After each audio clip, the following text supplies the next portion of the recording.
O presidente do Uruguai, Luiz Lacalle Pou, afirmou que vai dar continuidade à negociação de um tratado de livre comércio com a China, mesmo após questionamentos do Brasil e de outros países do Mercosul. A declaração aconteceu após reunião com o presidente Luiz Inácio Lula da Silva nesta quarta-feira em Montevidéu. Os detalhes na reportagem da Paloma Santos. No último dia da primeira agenda internacional do novo mandato, Lula discutiu com o presidente uruguaio questões ligadas à balança comercial, obras de infraestrutura e a relação do Mercosul com outros países não pertencentes ao bloco. O Uruguai vem sendo alvo de críticas de outros membros depois de iniciar tratativas individuais em busca de acordos comerciais com a China, que violariam as regras do Mercosul. Apesar disso, Alberto Lacalle afirmou que dará continuidade às negociações. Nós sabemos que o Brasil tem um peso econômico e demográfico muito importante e eu não tenho problema nenhum em admitir isso aqui frente ao presidente e a todos vocês.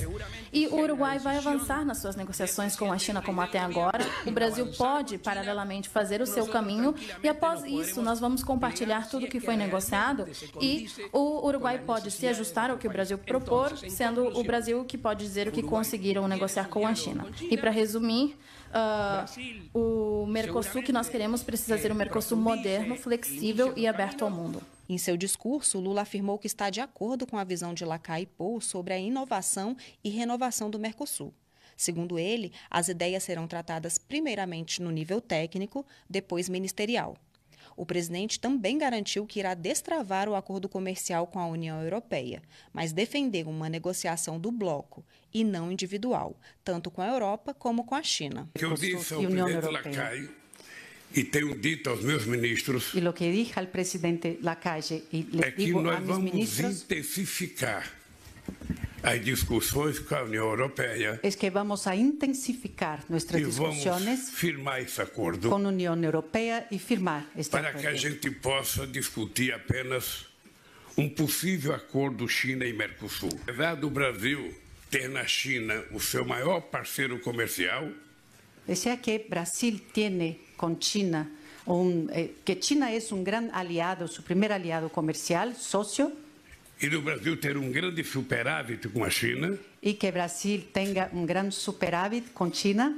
Nós queremos sentar enquanto Mercosul. Na avaliação do diretor da consultoria Pátria Agronegócios, a abertura de novos mercados é importante, não só para o setor agropecuário, mas para a economia brasileira de um modo geral. Por isso, segundo ele, é necessário que o Brasil administre a relação com a China com cautela.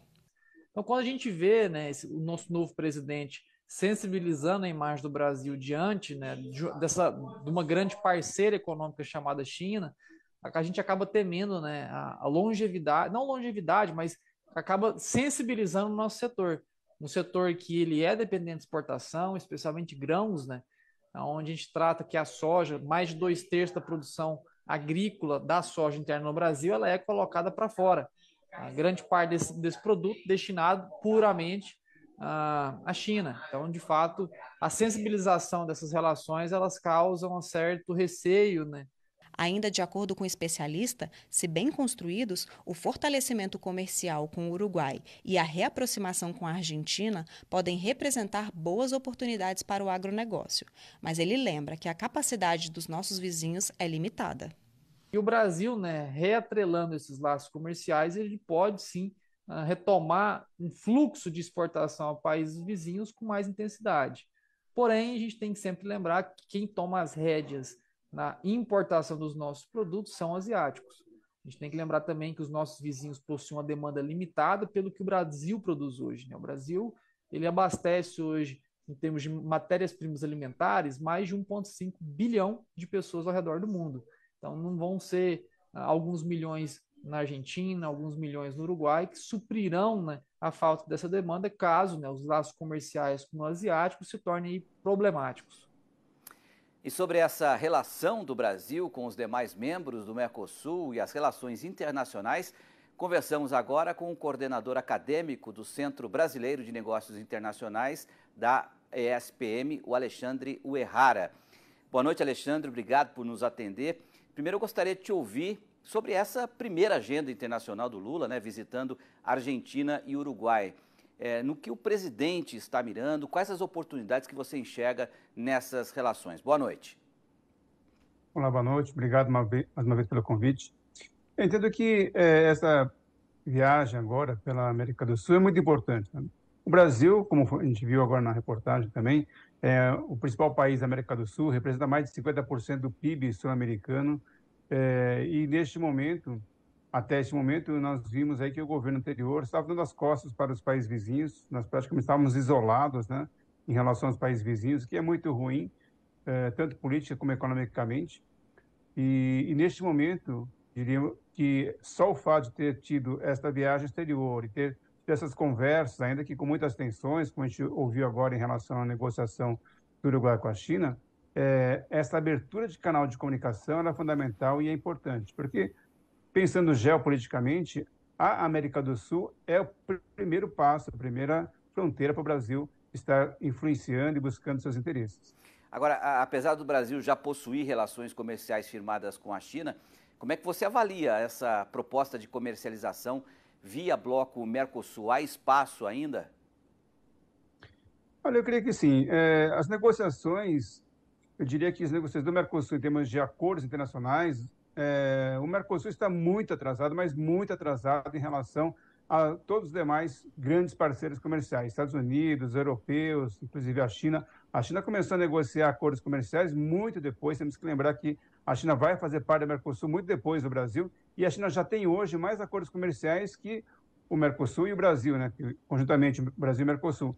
Então, nós estamos muito atrasados, e isso faz com que o Brasil e os países do Mercosul percam muitos mercados. Então, a reclamação do Uruguai faz um certo sentido, porque, de fato, nós estamos com muito poucos acordos, e cada vez que um país faz acordo com a China, com qualquer outro país, nós, né, Brasil e países do Mercosul, continuamos pagando as tarifas de importação, e isso torna os nossos produtos mais caros e menos competitivos. Então, os acordos e as negociações são fundamentais e devem prosseguir. E isso é importante que aconteça. Então, você acredita que o importante é o Mercosul avançar na sua modernização em termos de legislação, de acordos entre os países da América do Sul, para que todos, como um bloco, ganhem de forma comum, não? Por enquanto está muito dividido isso, né? O grande desafio é que é muito diferente da economia brasileira, economia argentina, Uruguai e Paraguai, né? Para falar desse, além da Venezuela, que está suspensa nesse momento, pode ser que mude a situação, mas, enfim, a assimetria é muito difícil conseguir chegar a consensos. Porém, temos que lembrar que é possível, como foi o acordo do Mercosul com o México, que sejam feitos acordos bilaterais, eu acho que isso que o presidente do Uruguai vinha falando, né? Acordos bilaterais, negociações bilaterais da China com o Brasil, com o Uruguai, com a Argentina e assim sucessivamente, e depois, afinal, tentar amarrar isso com um acordo do Mercosul. E quando a gente fala de Mercosul ligando as possibilidades comerciais com a União Europeia, o cenário fica ainda mais complicado, até pelo protecionismo que existe na Europa, não? Então, nos últimos tempos, o que aconteceu foi que o Brasil, que estava capitaneando essa negociação, virou vidraça, né, por causa dos problemas ambientais, e aí os próprios países europeus interromperam esse processo. Fizemos um acordo, chegamos ali no papel, né, a um acordo, porém precisam ser internalizados pelos países. E com o fato de haver muitas críticas em relação ao tema ambiental, e lá na Europa os países serem muito sensíveis a isso, praticamente houve uma interrupção. Agora, talvez, volte, né, agora com a nova ministra de Meio Ambiente, a Marina Silva, isso pode ser que mude, mas temos uma longa negociação ainda para ser feita. Perfeito. Nós conversamos, portanto, com o coordenador acadêmico do Centro Brasileiro de Negócios Internacionais, da ESPM, o Alexandre Uehara. Alexandre, obrigado mais uma vez pela sua análise, pela sua participação aqui. Uma boa noite e até uma próxima. Boa noite, eu agradeço mais uma vez o convite. Valeu.